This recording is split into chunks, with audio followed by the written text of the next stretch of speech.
Assalamualaikum warahmatullahi wabarakatuh. Halo semuanya, perkenalkan nama saya Ansri Mulyani, NIM 859672017 dari Program Studi Pendidikan Guru Sekolah Dasar UPBJJ Bandung. Pada kesempatan kali ini, saya akan mengamati hal yang fundamental dalam biologi dasar, yaitu tentang ciri-ciri makhluk hidup. Alat dan bahan yang saya gunakan yaitu alat tulis, tabel pengamatan, dan alam sekitar.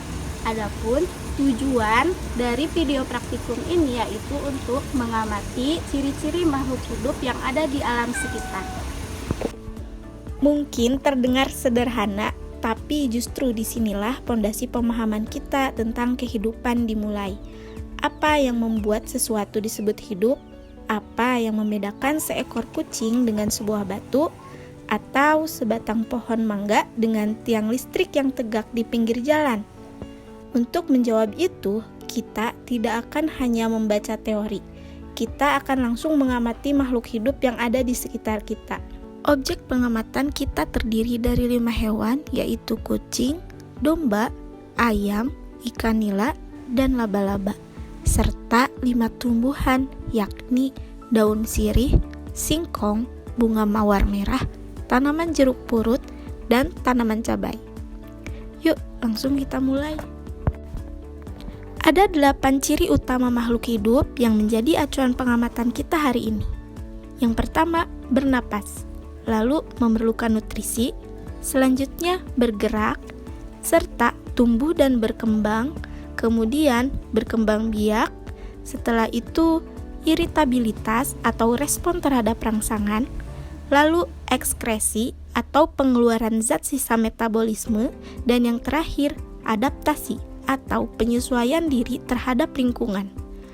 Kedelapan ciri inilah yang akan kita temukan pada setiap objek pengamatan. Oke, langsung ke lapangan. Yang pertama, kucing. Sebagai mamalia, kucing bernapas dengan paru-paru dan bergerak sangat lincah. Berlari, melompat, memanjat. Kucing adalah karnivora yang membutuhkan protein hewani sebagai nutrisinya. Coba panggil namanya atau gerakan benda di depannya. Ia langsung bereaksi. Itulah iritabilitas yang sangat mudah kita amati. Kucing berkembang biak secara vivipar atau melahirkan. Yang kedua, domba. Domba adalah herbivora. Kita bisa langsung mengamatinya merumput. Bukti nyata dari ciri memerlukan nutrisi. Domba bernapas dengan paru-paru, berkembang biak dengan melahirkan, dan yang menarik untuk bahan praktikum adalah pertumbuhan bulunya yang terus berlangsung. Contoh nyata dari ciri tumbuh dan berkembang. Lalu yang ketiga, ayam. Ayam bergerak aktif, berjalan, mematuk, mengepakkan sayap. Ayam bernapas dengan paru-paru, berkembang biak secara ovipar atau bertelur, dan anak ayam yang menetas akan tumbuh hingga dewasa. Inilah bukti nyata dari ciri tumbuh dan berkembang. Selanjutnya, ikan nila. Ikan nila bergerak menggunakan sirip dan ekornya dan bernapas dengan insang untuk menyerap oksigen terlarut di air. Cobalah dekati kolam secara tiba-tiba. Ikan akan langsung bergerak menjauh. Respons inilah yang kita sebut iritabilitas. Ikan nila berkembang biak dengan bertelur. Dan yang terakhir ada laba-laba. Laba-laba bergerak menggunakan 8 kakinya dan bernapas menggunakan organ khusus bernama paru-paru buku atau buklang. Yang paling menonjol adalah kemampuan adaptasinya. Ia membangun jaring sebagai alat menangkap mangsa sekaligus tempat berlindung. Laba-laba juga peka terhadap rangsangan getaran pada jaringnya untuk mendeteksi mangsa. Contoh iritabilitas yang sangat khas. Sekarang kita beralih ke tumbuhan. Ingat, tumbuhan juga makhluk hidup. Hanya ciri-cirinya tidak setampak pada hewan. Mari kita amati. Yang pertama, daun sirih. Tumbuhan ini melakukan fotosintesis untuk menghasilkan nutrisinya sendiri. Yang menarik, daun sirih tumbuh merambat dan memiliki kemampuan adaptasi yang baik. Ia menggunakan tanaman lain sebagai tempat merambat untuk mendapatkan lebih banyak cahaya matahari. Daun sirih berkembang biak secara vegetatif melalui stek batang. Yang kedua, singkong. Singkong dikenal sangat mudah beradaptasi. Bisa tumbuh di berbagai jenis tanah, termasuk lahan kering dan kurang subur. Singkong menyimpan cadangan energi di umbinya, lalu berkembang biak melalui stek batang. Kemampuan adaptasinya menjadikan singkong sebagai sumber pangan yang tangguh. Yang ketiga, bunga mawar merah. Mawar menunjukkan ciri tumbuh dan berkembang secara bertahap.